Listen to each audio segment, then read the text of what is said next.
Hello students, आज का हमारा ये वीडियो इरोडोप्स के जो लॉजिकल प्रॉब्लम्स हैं उनका ये 7th वीडियो है और अभी लॉज ऑफ मोशन चैप्टर चल रहा है और उसका ये 2nd वीडियो है। और इस वीडियो में हम लोग इरोडोप के जो ओरिजिनल नंबर्स हैं वो 1.68 टू 1.75 और 1.77 डिस्कस करेंगे। सबसे पहले हम 1.68 पे चलते हैं। इसमें देखो क्या है, एक तो स्मूथ सरफेस दे रखी है, एक तो ये ध्यान रखना, और एक टाइम वेरिंग फोर्स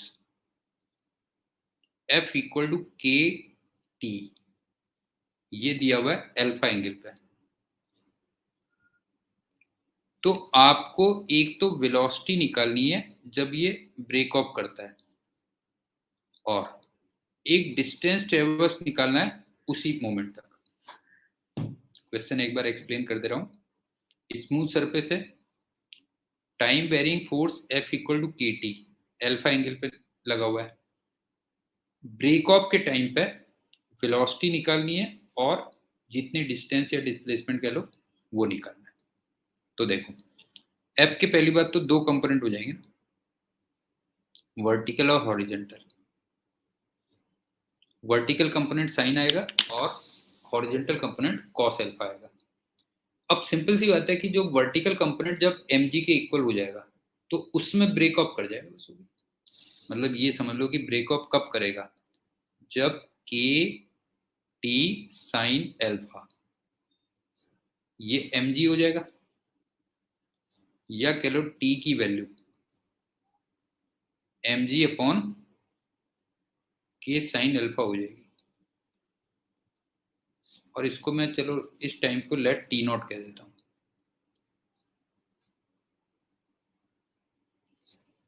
ये हो गया। अब सुनो, अब ये बताओ कि फोर्स का जो हॉरिजेंटल कंपोनेंट कॉस अल्फा था उसको अगर मैं मास से डिवाइड करूंगा तो वो एक्सीलरेशन बनेगा ना। तो एक्सीलरेशन क्या हो गया, एफ कॉस अल्फा मतलब के T cos alpha divided by mass. और इस ए को मैं डीवी अपॉन डी कर दूं,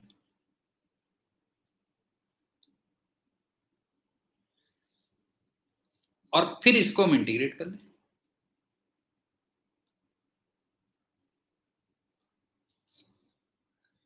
तो टाइम की लिमिट्स तो रख देना 0 से लेके टी तक, और इनिशियली सब कुछ रेस्ट पे था, ध्यान रखना। और वेलोसिटी की लिमिट रख देना 0 से लेके v तक। तो यहां से तुम्हें velocity as a function of time पता चल जाएगी। यहां से तुम्हें पता चलेगा velocity as a function of time. अब पहला पार्ट सिंपल है, टी को टी नॉट कर देना तो वेलोसिटी निकल जाएगी। Put T equal to T naught and find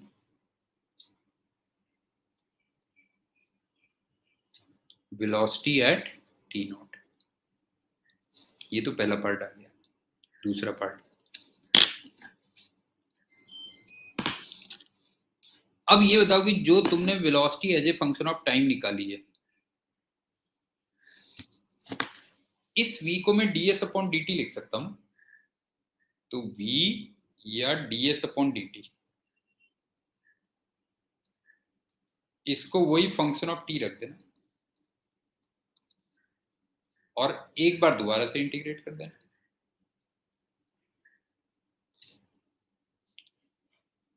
t की आपके डायरेक्ट लिमिट रख देना 0 से t नॉट तक, और s की लिमिट्स रख देना 0 से लेके s तक। तो यहां से ये s निकल जाएगा। Find s।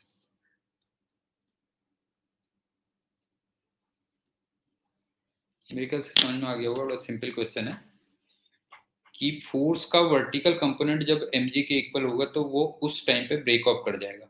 तो मैंने वो टाइम टी नॉट निकाल लिया जब वो ब्रेक ऑफ करेगा।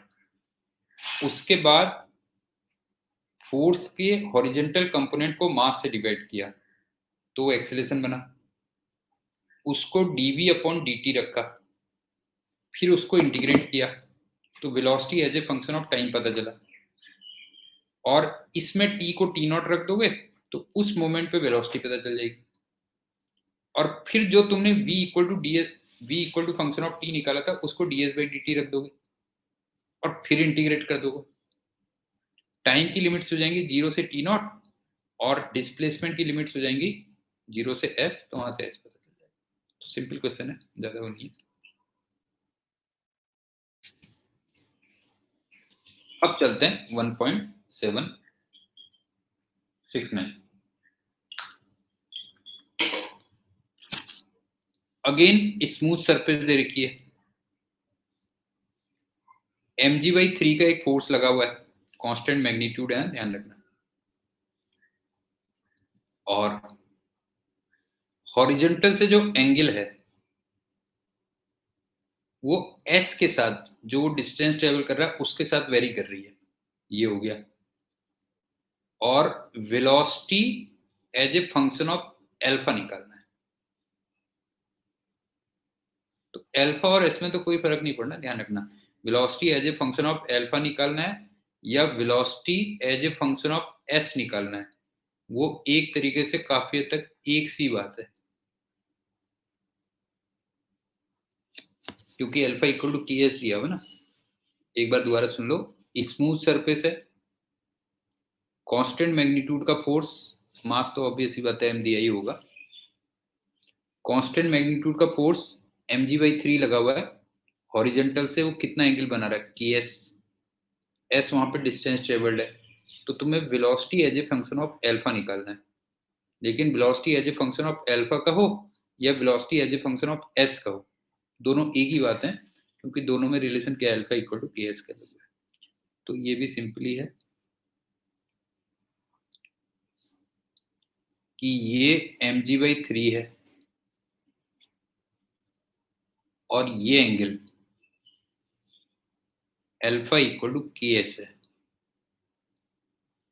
इसका मतलब ये वाले कंपोनेंट को जब मास से डिवाइड करोगे, क्यों, ये वाले कंपोनेंट को जब मास से डिवाइड करोगे तो वो एक्सीलरेशन बनेगा ना, एक्सीलरेशन बनेगा, तो एक्सीलरेशन कितना आ गया, एक्सीलरेशन आ गया mg/3 कॉस एल्फा आना था, और एल्फा की वैल्यू के एस है, अपॉन मास आ गई, ये कैंसिल। और अब इस v को, एक्सीलरेशन को v into D V upon D S ले लो, बस हो गया, और फिर इसको इंटीग्रेट कर दो। v की लिमिट्स रख दो 0 से v,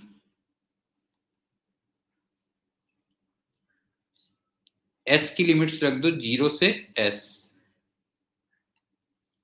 तो यहां से एक तरीके से तुमने velocity as a function of s निकाल लिया, और लास्ट में s को अल्फा अपॉन के रख देना, बस हो गया। ये लास्ट में जो भी s होगा उसको क्या रख दोगे, अल्फा अपॉन के रख दोगे, तो तुम्हारा velocity as a function of alpha पता चल जाएगा, ये आंसर आ जाएगा। बड़ा सिंपल क्वेश्चन था ये भी, बहुत ज्यादा नहीं था। एक कांस्टेंट मैग्नीट्यूड का फोर्स mg/3 अल्फा एंगल पे लगा हुआ है और वो ks दिया हुआ है, तो तुम्हें velocity as a function of alpha निकालना है। लेकिन मैंने आपसे कहा अल्फा और s आपस में रिलेटेड हैं, तो तुम चाहे velocity as a function of alpha निकाल लो या फिर velocity as a function of s निकाल लो, तो कोई बहुत ज्यादा डिफरेंस नहीं है उसमें। और mg का जो कॉस कंपोनेंट होगा वो तुम्हें एक्सीलरेशन देगा मास से डिवाइड करने के बाद, और उसको फिर v into D V upon D S कर दोगे, तो वहां से आ जाएगा, फिर भी लिमिट से होता है। अब चलते हैं अगले क्वेश्चन में।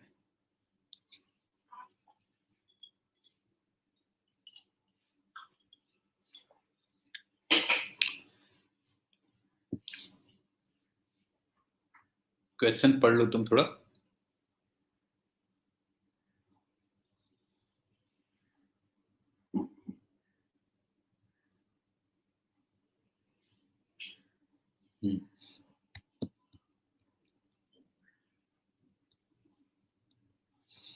ये है बेटा,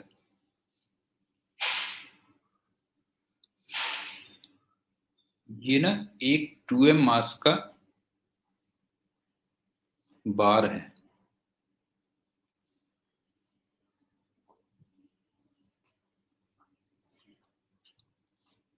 और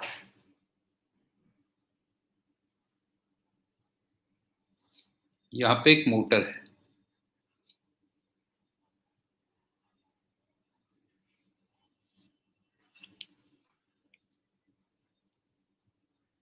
और इसका मास m दिया हुआ है। यहाँ भी फ्रिक्शन कोएफिशिएंट म्यू है और यहाँ भी फ्रिक्शन कोएफिशिएंट म्यू है। तो जब तुम मोटर ऑन करते हो तो इसका एक्सेलरेशन तुम्हें ना a दिया हुआ है और दोनों के बीच की जो डिस्टेंस है वो l दे रखी है। तो तुमसे ये कहता है कि दोनों कब टकराएंगे, टाइम ऑफ कोलिजन क्या होगा।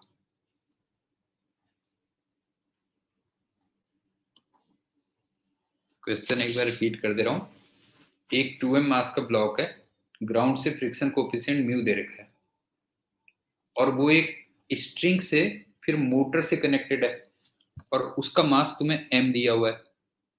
जब तुम मोटर ऑन करते हो तो जो 2m है वो m की तरफ a से स्टार्ट होता है।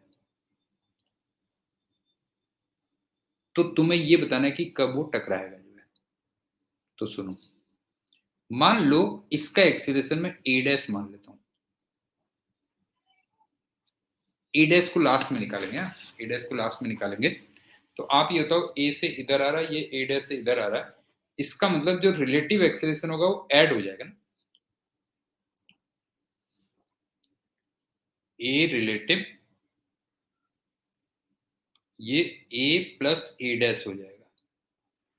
ए डैश को लास्ट में फाइंड करेंगे, ये हो गया। उसके बाद L equal to half A relative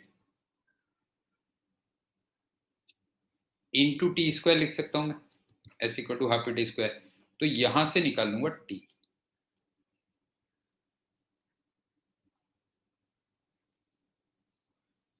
अब बात रह गई कि ए डैश हम कैसे निकालते हैं। तो सुनो, इस पर टेंशन ऐसे लगेगी और जब 2m ब्लॉक राइट साइड में जाएगा तो उस पर मैक्सिमम फ्रिक्शन लेफ्ट में आएगा। इसका मतलब ये हुआ इधर को आएगा और ये कितना होगा, म्यू 2m g। और जब m ब्लॉक लेफ्ट में आएगा, जब m ब्लॉक लेफ्ट में आएगा तो उस पर मैक्सिमम फ्रिक्शन राइट साइड में लगेगा और वो लगेगा म्यू m g। अब दोनों की इक्वेशन बना देते हैं, बस हो गया। जैसे मैं 2m की अगर इक्वेशन बनाऊंगा तो क्या बनेगा, तब t minus mu 2m g, t minus mu 2m g equal to 2m into A. और अगर मैं m वाले की इक्वेशन बनाऊं तो m वाले की इक्वेशन क्या बनेगी, t minus mu M G, t minus mu M G equal to m into A dash. अब इन दोनों इक्वेशन से t को एलिमिनेट कर दो और एक डैश की वैल्यू फाइंड कर दो। एलिमिनेट t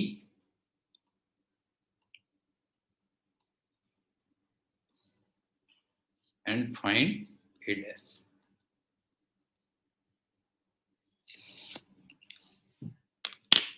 एक बार क्वेश्चन और सॉल्यूशन दोबारा रिपीट कर दे रहा हूँ। एक 2m ब्लॉक है, वो मोटर से कनेक्टेड है, मोटर का मास m दिया हुआ है, दोनों में फ्रिक्शन कोफिशिएंट म्यू दिया हुआ है। जब तुम मोटर ऑन करते हो तो तुमसे कह रहा है कि जो 2m मास है वो a एक्सेलरेशन से m की तरफ जा रहा है, तो वो कितने टाइम के बाद टकरा जाएंगे। तो मैंने बस ये एज्यूम कर लिया कि जो m है वो 2m की तरफ a डैश से जा रहा है, सो रिलेटिव एक्सेलरेशन ऐड हो जाएगा, दोनों अपोजिट में है। और इसके बाद L equal to half a relative into T square लग जाएगा, तो वहां से t निकल जाएगा। और लास्ट में a डैश निकालने के लिए मैंने बताया कि 2m और m दोनों की इक्वेशन ऑफ मोशन लिखो और वहां से t को एलिमिनेट कर दो तो a डैश आ जाएगा। अब चलते हैं अगले क्वेश्चन में।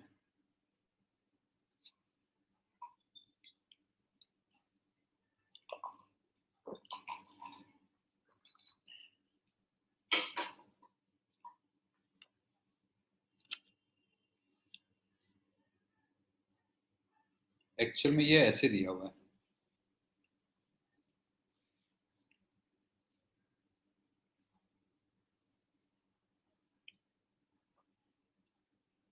ये m1 दिया हुआ है और ये m2 दिया हुआ है, और ये पूरे का पूरा a नॉट एक्सेलरेशन से ऊपर जा रहा है। तो तुम्हें एक्सेलरेशन ऑफ m1 निकालना है रिलेटिव टू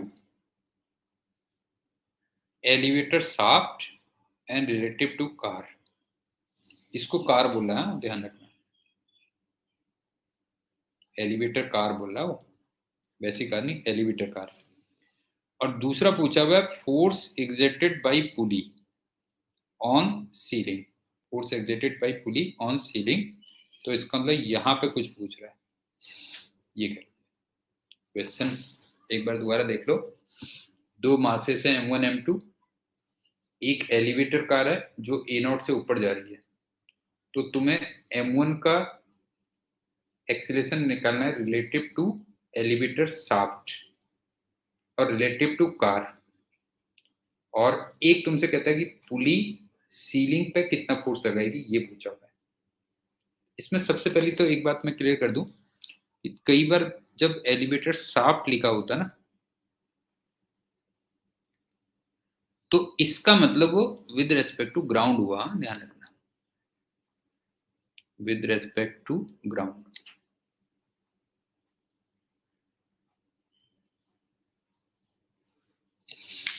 क्योंकि जो एलिवेटर का शाफ्ट होगा, वैसे भी आप देखो ना, एलिवेटर का जो शाफ्ट होगा वो तो अल्टीमेटली ग्राउंड पे रहेगा ना। ये कह, अब क्या देखो,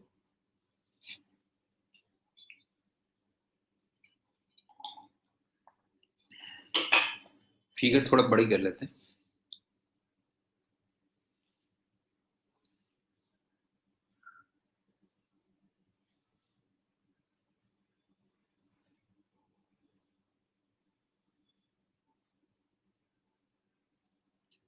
ये m1, ये m2।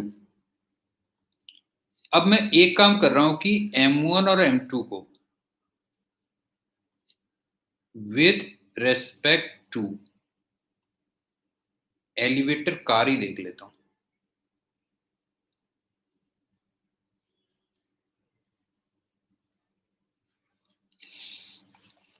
और एलिवेटर कार एक्सिलरेटेड है, इसका मतलब स्यूडो फोर्स लगाना पड़ेगा।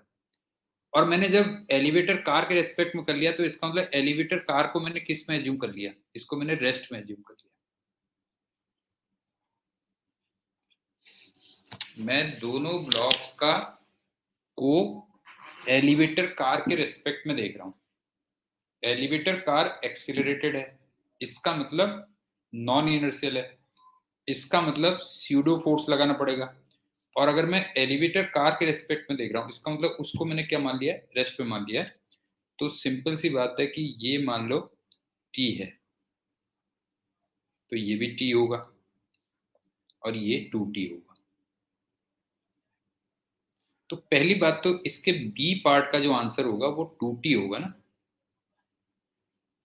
नहीं, बी पार्ट का जो आंसर होगा वो 2t होगा। रीजन क्या है कि पुली सीलिंग पे कितना फोर्स लगा रही है, 2t लगा रही है, तो बी पार्ट का आंसर तो ये हो गया। अब चलते हैं दूसरी बात, इस पे स्यूडो फोर्स नीचे लगेगा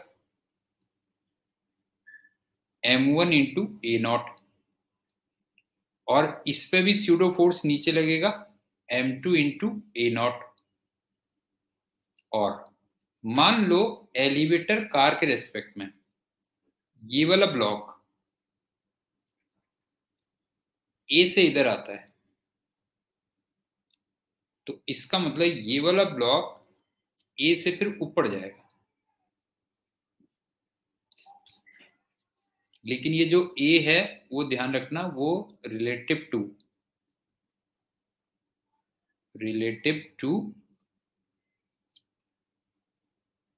एलिवेटर कार है।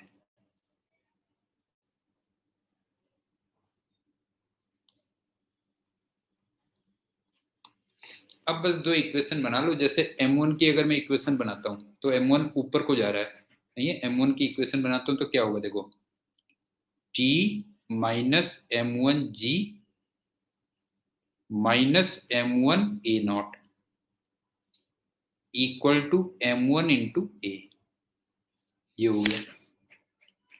और अगर मैं m2 की इक्वेशन बनाऊंगा, वो नीचे को आ रहा है, तो वो बनेगी m2g minus sorry plus m2 into A not minus T equal to m2 into A. तो इन दोनों को सॉल्व करोगे और वहां से ए निकालोगे।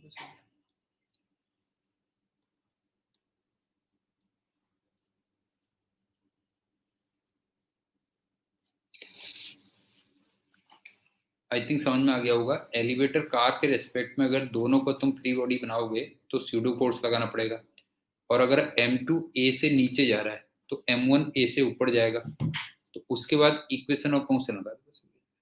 लेकिन एक चीज का ध्यान रखना, तुम्हें acceleration with respect to ground अगर निकालना है तो ध्यान से देखना, ये ए से ऊपर जा रहा था इसके रेस्पेक्ट में, और ये पूरा सिस्टम ए नॉट से ऊपर जा रहा था, तो इसका मतलब इसका acceleration A plus A not ऊपर को होगा।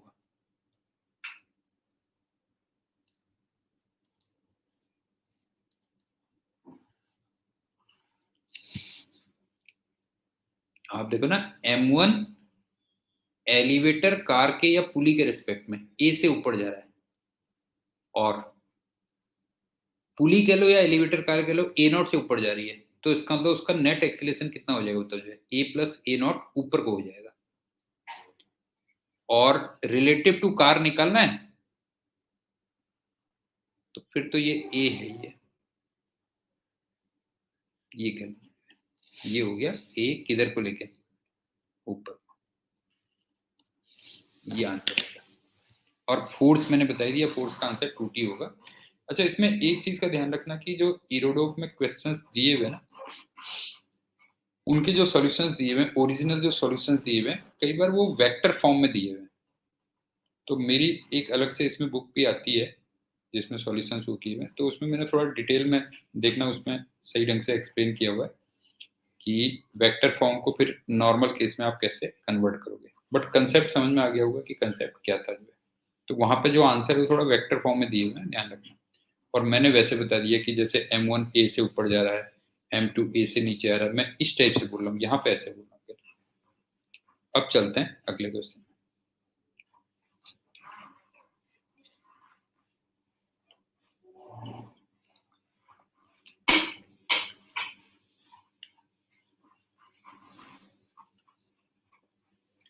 इसका जो मास है वो ईटा टाइम्स दिया हुआ है।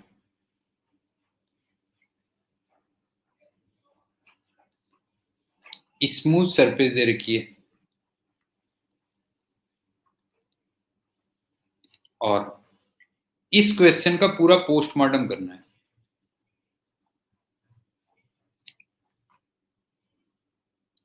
और मेन पॉइंट ये है कि तुम्हें ना इसमें ऑल पॉसिबल केसेस ये देखना है, ये कह रहा है जो है, और स्मूथ दे रखा है, ये कह लो जो है। दोबारा देख लो, 2 का मास ईटा टाइम्स दे रखा है, स्मूथ सरफेस दे रखी है, पूरे क्वेश्चन का पोस्टमार्टम करना है,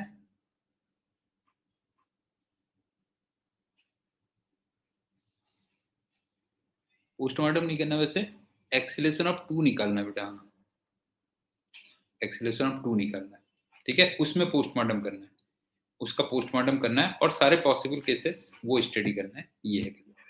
अब क्या देखो, ये तुम जानते होगे, ये अगर टी है तो फिर ये 2t होगा, और कंस्ट्रेंट इक्वेशन से तुम एक चीज जानते होगे कि अगर मान लो ये a से ऊपर जा रहा है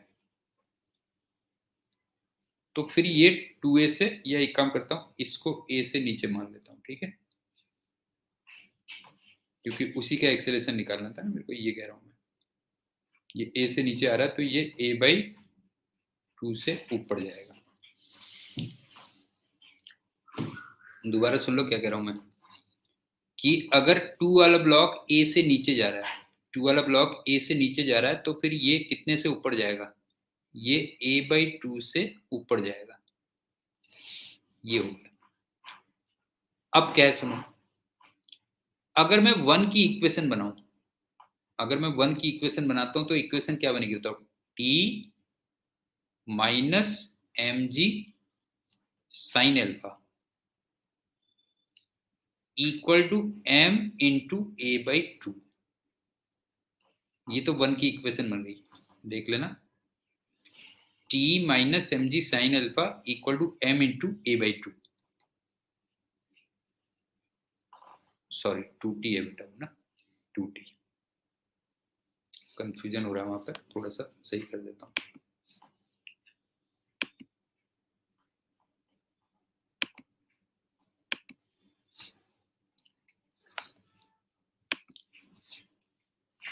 ये 2t है,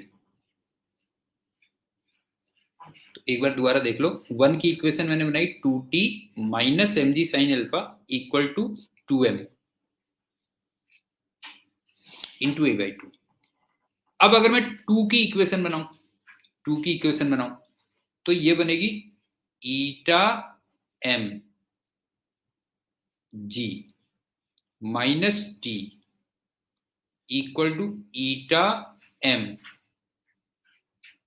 इंटू a, इस टाइप से कुछ बनेगी।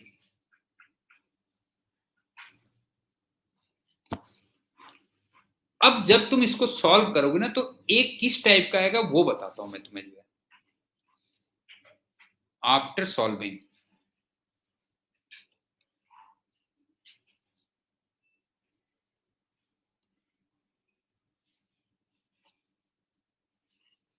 ए का टाइप बता रहा हूं कि किस टाइप का आएगा,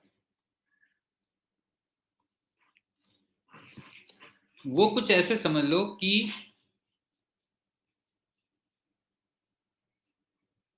अल्फा एक कांस्टेंट हो गया, बीटा माइनस गामा इस टाइप का बनता है। जब भी पॉसिबल केस होते हैं ना बेटा जो है, तो ये ध्यान रखना इस टाइप का बनता है जो है, इस टाइप का आंसर आता है। अब पॉसिबल केसेस देखो क्या क्या बनेंगे, अगर तुम पॉसिबल केसेस देखोगे, मैं पूरा सॉल्व नहीं कर रहा हूं, बता रहा हूं। पॉसिबल केसेस ये होगा ना, देखो कि अगर बीटा की वैल्यू गामा आ जाए तो इसका मतलब एक्सीलरेशन 0 होगा, सब कुछ रेस्ट पे रहेगा। अगर बीटा की वैल्यू गामा से बड़ी आ जाए तो ए पॉजिटिव आएगा, इसका मतलब तुमने जो भी डायरेक्शन लिए वो सही लिए, नहीं है जो भी हमने एक्सीलरेशन की डायरेक्शन ली है वो सही ली है। और अगर बीटा की वैल्यू गामा से कम हो जाए तो फिर एक्सीलरेशन नेगेटिव आएगा, इसका मतलब जो भी तुमने डायरेक्शन ली थी वो उल्टी कर देना, ये क्या पॉसिबल केसेस का ये मतलब होता है। तो कहीं भी तुम्हें अगर 3 पॉसिबल केसेस दिख रहे होते हैं ठीक है ना। कहीं भी अगर तुम्हें 3 पॉसिबल केस दिख रहे होंगे तो हमेशा तुम देखना तुम इस टाइप का कुछ एक्सप्रेशन मिलेगा तुम्हें।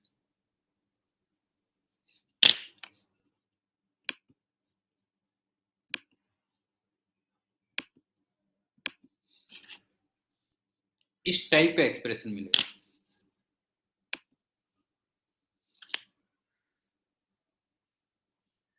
अब ये अल्फा बीटा और गामा तुम सॉल्व करके फिर निकाल लेना क्या क्या है।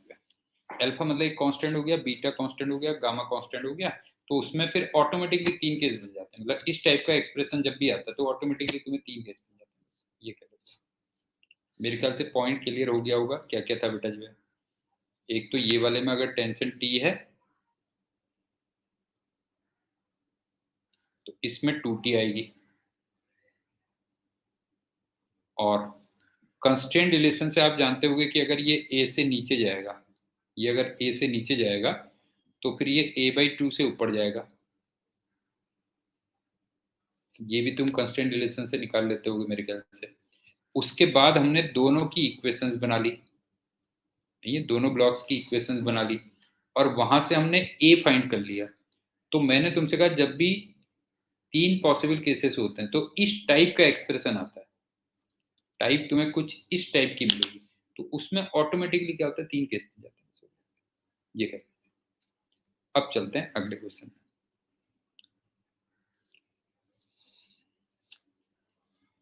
इसमें भी काफी हद तक वही है, देखो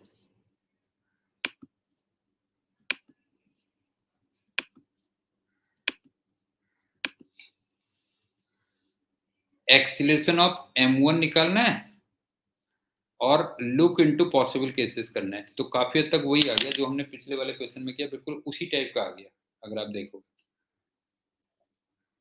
इसका भी लेकिन एक चलो बता देता हूं मैं। फ्रिक्शन एब्सेंट बता रखा। अगर ये t है, ये भी t, तो फिर ये 2t, ये 2t। अगर m0 इधर को a से जा रहा है तो फिर ये जो पुली होगी ये भी नीचे को a से आएगी, और m की वैल्यू m1 और m2 पुली के रेस्पेक्ट में जो एक्सेलरेशन होंगे वो इक्वल एंड अपोजिट होंगे। तो इसको मैं मान लो AR मान लेता हूं, तो ये AR से ऊपर जाएगा। आई थिंक समझ में आ गया होगा कि एक में टेंशन T है तो दूसरी वाली स्ट्रिंग में टेंशन 2T है। अगर ये A से इधर गया तो पुली A से नीचे आई, उसके बाद m1 और m2 का जो रिलेटिव एक्सेलरेशन है, m1 और m2 का जो रिलेटिव एक्सेलरेशन है वो फिर ये आ गया, फिर इक्वल एंड अपोजिट है। अब अगर मैं m0 की इक्वेशन बनाऊं तो इक्वेशन ये लिखूंगा ना, 2t equal to m0 into a। ये तो ये बन गई। अब मैं m1 की इक्वेशन अगर लिखूं, इसको थोड़ा ध्यान से देखना। m1 पुली के रेस्पेक्ट में AR से ऊपर जा रहा है और पुली A से नीचे आ रही है, तो m1 का मैं net acceleration AR minus A ऊपर को मान सकता हूं। एक बार दोबारा सुन लो। m1 पुली के रेस्पेक्ट में AR से ऊपर जा रहा है और पुली A से नीचे आ रही है, तो m1 का जो मैं नेट एक्सीलरेशन मतलब ग्राउंड के रेस्पेक्ट में एक्सीलरेशन में ऊपर को मान सकता हूं कितना, लेकिन AR माइनस A के इक्वल। तो इसकी इक्वेशन क्या बनेगी बताओ, T minus m1g equal to m1 AR minus A, ये हो गया। और लास्ट में m2 की इक्वेशन अगर निकालते हैं, m2 पुली के रेस्पेक्ट में AR से नीचे आ रहा है और पुली A से नीचे आ रही है, तो m2 का नेट एक्सीलरेशन नीचे को AR प्लस A होगा, नहीं है। m2 का जो नेट एक्सीलरेशन नीचे को होगा वो क्या होगा, AR प्लस A होगा। तो इसकी इक्वेशन क्या बनेगी, m2g minus t equal to m2 a plus ar।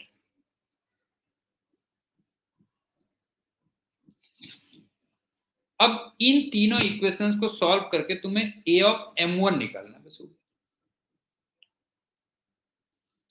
Find a of m1 या m1 का एक्सेलेरेशन इतना निकल के आया था, क्यों ऊपर को नहीं होता, इतना एक्सेलेरेशन ऊपर को निकल के आया था, तो इसका मतलब तुम्हें ar माइनस a निकालना है। और मैंने तुमसे कहा इसमें भी तुम्हें पॉसिबल केसेस स्टडी करना है, नहीं है, इसमें भी पॉसिबल केसेस स्टडी करना है। तो एक्सप्रेशन उसी टाइप का आएगा, अल्फा बीटा माइनस गामा, कुछ इस टाइप का आएगा। मतलब अल्फा में कई सारी क्वांटिटी जाएंगी, बीटा में कई सारी क्वांटिटी जाएंगी, एंड सो ऑन करोगे। और फिर से वही आ गया कि अगर बीटा इक्वल टू गामा होगा तो फिर एक्सीलरेशन ऑफ m1 वो 0 आ जाएगा। अगर बीटा ग्रेटर देन गामा होगा तो फिर एक्सीलरेशन ऑफ m1 वो पॉजिटिव आ जाएगा। और पॉजिटिव का मतलब जो डायरेक्शन आपने ली थी वो सही ली थी, इसका मतलब ऊपर को आ गया, क्यों। और इसी टाइप से एक केस बन जाएगा नीचे का। तो मेरे ख्याल से ये भी केस क्लियर होगा। और इन दो प्रॉब्लम से हमने एक कंसेप्ट लर्न किया कि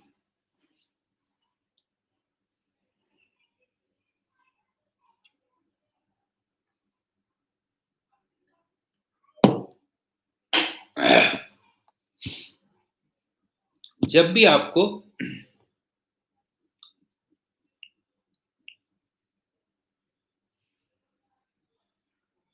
पॉसिबल केसेस ऑब्जर्व करने होते हैं, ठीक है ना, जब भी आपको पॉसिबल केसेस ऑब्जर्व करने होते हैं तो कुछ इस टाइप से बनती है इक्वेशंस, कुछ इस टाइप की बनती है, ये कर लो। अब चलते हैं अगले क्वेश्चन में। इसमें क्या है देखो, इसका मास m दिया हुआ है और ये रॉड नहीं मतलब स्ट्रिंग के उसमें एक रिंग लगी है, मतलब ऐसे समझ लो जैसे ये है और ये ना ऐसे रिंग है बेटा, ये है रिंग, इस टाइप से रिंग है इसके अंदर, ये कर लो। और रॉड की लेंथ तुम्हें l दे रखी है,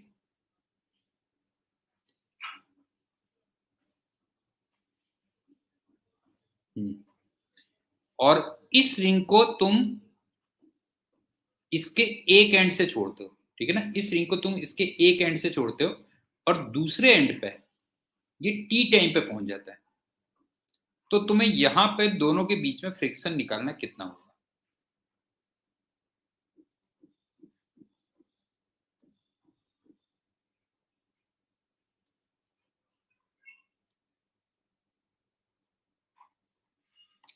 क्वेश्चन एक बार दोबारा सुन लो।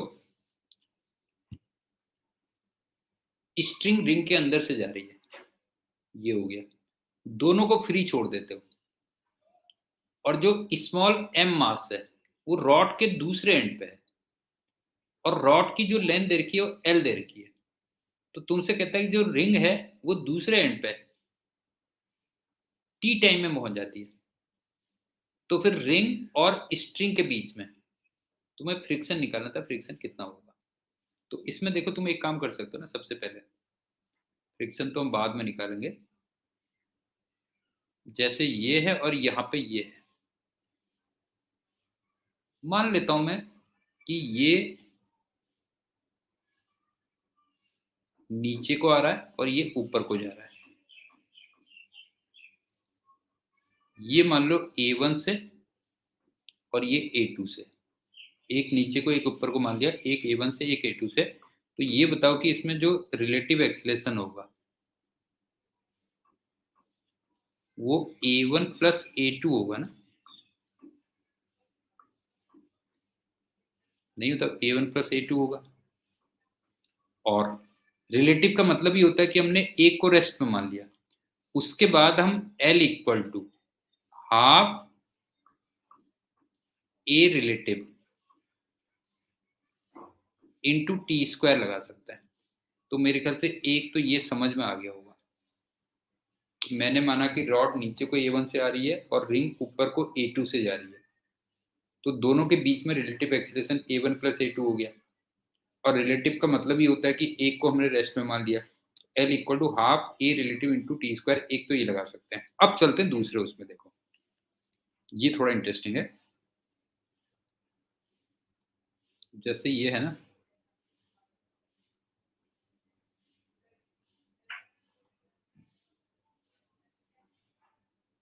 ये था, यहाँ पे रिंग अलग से ले लेता हूँ मैं, ठीक है। यहाँ पे रिंग वैसे थोड़ा नीचे थी, चलो यहाँ पे ले लेता हूँ।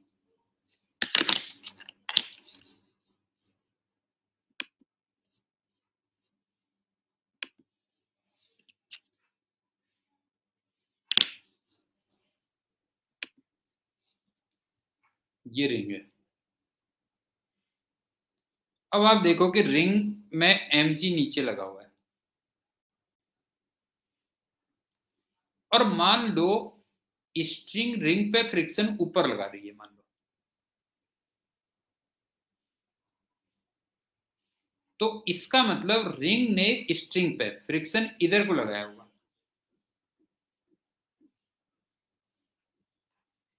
और इसका मास कैपिटल mg ये है ये। अब आप ये देखो कि हमने उसका एक्सेलेरेशन, रॉड का एक्सेलेरेशन नीचे को A1 माना है, और रिंग का एक्सेलेरेशन ऊपर को A2 माना हुआ है। ये फ्रिक्शन वाला कंसेप्ट देख रहे हैं ना बेटा, जो है स्ट्रिंग ने रिंग पे मान लो फ्रिक्शन ऊपर लगाया हुआ है, तो इसका मतलब रिंग स्ट्रिंग पे फ्रिक्शन नीचे को लगाएगी। अब ये बताओ कि अगर मैं इसको देखूंगा फ्री बॉडी,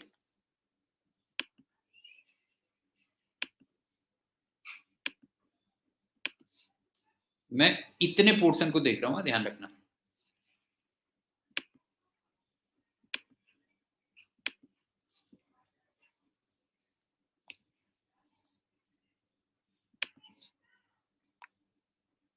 अगर मैं इस वाले पोर्शन को देख रहा हूं, तो इसमें क्या होगा, देखो इसमें लगेगा F minus mg equal to m into A2। इसमें तो ये इक्वेशन लगेगी। और अगर मैं इस वाले सिस्टम को देखूंगा, अब ये देखना, इस सिस्टम में देखना बेटा जो है, तो A1 को जो मैं लिखूंगा वो लिखूंगा net pulling force upon total mass. कुछ इस टाइप से लिखूंगा, net pulling force upon total mass. तो नेट पुलिंग फोर्स कितना हो गया, mg माइनस फ्रिक्शन होगा, mg minus friction upon total mass m। एक इक्वेशन ये बन गई, बस हो गया। तो जब आप इन इक्वेशंस को सॉल्व करोगे तो आंसर आ जाएगा। तो ये क्वेश्चन थोड़ा सा ठीक था। तुमने रॉड को ये मान लिया, रिंग को ये मान लिया। आपने माना कि रॉड नीचे को आ रही है A1 से, रिंग ऊपर को जा रही है A2 से, तो relative acceleration A1 plus A2 हो गया। और रिलेटिव का मतलब ये होता है कि हम एक को रेस्ट पे मान लेते हैं, तो हमने L equal to half A relative into T square लगा दिया। एक तो ये आ गया। असली चीज इसमें थी कि अगर रिंग पे स्ट्रिंग फ्रिक्शन ऊपर को F लगा रही है, तो फिर स्ट्रिंग सॉरी रिंग स्ट्रिंग पे उतना ही फ्रिक्शन F नीचे को लगाएगी। और फिर हमें दोनों सिस्टम अलग अलग देते। अब चलते हैं नेक्स्ट क्वेश्चन। ये भी काफी हद तक बिल्कुल वैसी ही है, बिल्कुल सिमिलर टाइप का है।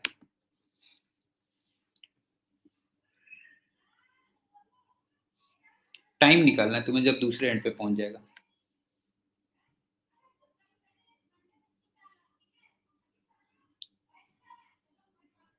और मास ऑफ बॉल तुम्हें 1.8 टाइम्स दे रखा है, और ये लेंथ वगैरह सब दे रखी है, बिल्कुल वैसे ही है। ये कह लो। अब क्या है देखो, अगर ये टी है, ये टी है, तो फिर ये 2t और ये 2t, और फिर से वही मान के चलते हैं कि मान लो इसका एक्सीलरेशन a1 नीचे को लेता हूं और इसका एक्सीलरेशन a2 ऊपर को लेता हूं। दूसरे एंड पे टी टाइम पे निकलना बेटा कितने उस पे, तो फिर से वही बात आ गई कि a relative a1 plus a2 आ गया और L equal to half a relative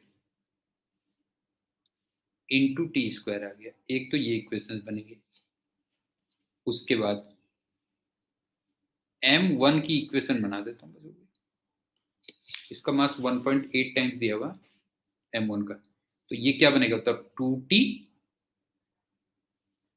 minus 1.8 mg equal to m into a2, sorry 1.8 m, ये आ गया।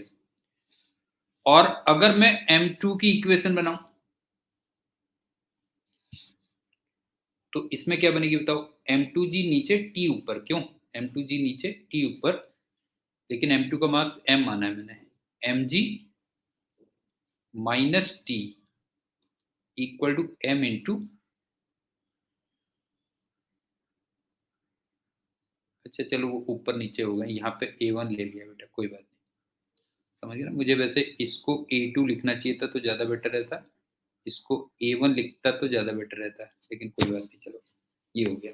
तो बस यहाँ से सॉल्व कर लेना, चलो आई थिंक मेरे ख्याल से समझ में आ गया होगा कि अगर दोनों के एक्सेलेरेशन अपोजिट डायरेक्शन में होंगे तो रिलेटिव आपने a1 प्लस a2 कर दिया और उसके बाद एक एंड से दूसरे एंड पे पहुंचना है, तो L equal to half a relative into T square कर दिया और फिर नॉर्मल हमने 1 और 2 की इक्वेशंस फॉर्म कर दी, बस जैसे हम नॉर्मल करते हैं 1 और 2 की इक्वेशंस फॉर्म कर दी।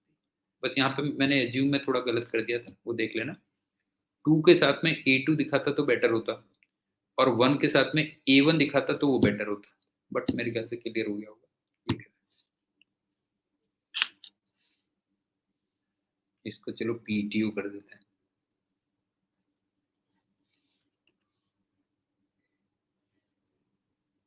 ये क्वेश्चन आपको सारी बुक्स में मिला होगा, कई बुक्स में भी और क्लास वगैरह में भी तुम करते ही होगे, तो इसको एक बार कर देते हैं। देखो किसका mass, ratio of mass of wheels to that of rod, इसका मास इसके मास से ईटा टाइम से, इसका मतलब m इसको ले लो और इसको ईटा टाइम्स m कर लो, और तुम्हें दोनों के एक्सीलरेशन निकालने हैं, ए का भी एक्सीलरेशन और बी का भी एक्सीलरेशन। ये मेरे ख्याल से सारे बुक्स में आपने किया ही होगा कई बार, फिर भी करवा दे रहा हूँ। जैसे इसका एक्सीलरेशन नीचे को मान लो ए है और इसका एक्सीलरेशन इधर को b है, तो सबसे पहले मैं ए को कर रहा हूं डिस्कस। इन दोनों के बीच में एक नॉर्मल रिएक्शन n आएगी। अब देखो mg तो लगेगा नीचे को और नॉर्मल रिएक्शन का वर्टिकल कंपोनेंट cos अल्फा आएगा, नहीं है नॉर्मल रिएक्शन का वर्टिकल कंपोनेंट cos अल्फा आएगा, लेकिन अल्टीमेटली वो नीचे को आ रहा है, तो इक्वेशन उसकी क्या बनेगी, mg माइनस नॉर्मल रिएक्शन का vertical component means n cos alpha equal to m into A. एक तो ये हो गया। अब ए बी पे चलते हैं, सारी सरफेस स्मूथ दे रखी होंगी, ध्यान रखना। अब इसको हॉरिजेंटल में जो ले जा रहा है वो n का हॉरिजेंटल कंपोनेंट ले जा रहा है, क्यों n का हॉरिजेंटल कंपोनेंट, और हॉरिजेंटल कंपोनेंट साइन अल्फा आएगा, तो इसका मतलब इसकी इक्वेशन क्या बनेगी, n sine alpha equal to eta times m into acceleration of b, ये दूसरी इक्वेशन आ गई। और तीसरा लास्ट में आता है कि a और b के बीच में कंस्टेंट इक्वेशन आती है, ये भी तुमने आई थिंक लर्न की होगी कि a अपॉन ए बी, ये tan अल्फा के इक्वल होगी। इसमें से कई चीजें मैं ये एज्यूम करके चलता हूं कि आप जब इरोडोक के सॉल्यूशंस देख रहे हो तो कई क्वेश्चन तुमने क्लास में कई बार किए होंगे, तो उनको मैं रिपीट नहीं कर रहा हूं फिर यहाँ पे। तो मेरे ख्याल से समझ में आ गया होगा, ए में क्या हुआ, वेट नीचे लगा और एन का कॉस अल्फा कंपोनेंट ऊपर लगा, लेकिन अल्टीमेटली वो नीचे आ रहा है। बी में हॉरिजेंटल में उसको कौन ले जा रहा है, नॉर्मल रिएक्शन का साइन कंपोनेंट। और ए और बी के एक्सीलरेशन में कंस्टेंट रिलेशन बनती है A upon A B equal to tan alpha, तो वो इक्वेशन तुम्हारा। तो ये लेक्चर यहीं पे खत्म करते हैं, बाकी अगले लेक्चर में लॉज ऑफ मोशन के कुछ और प्रॉब्लम्स करेंगे। So thank you and good day.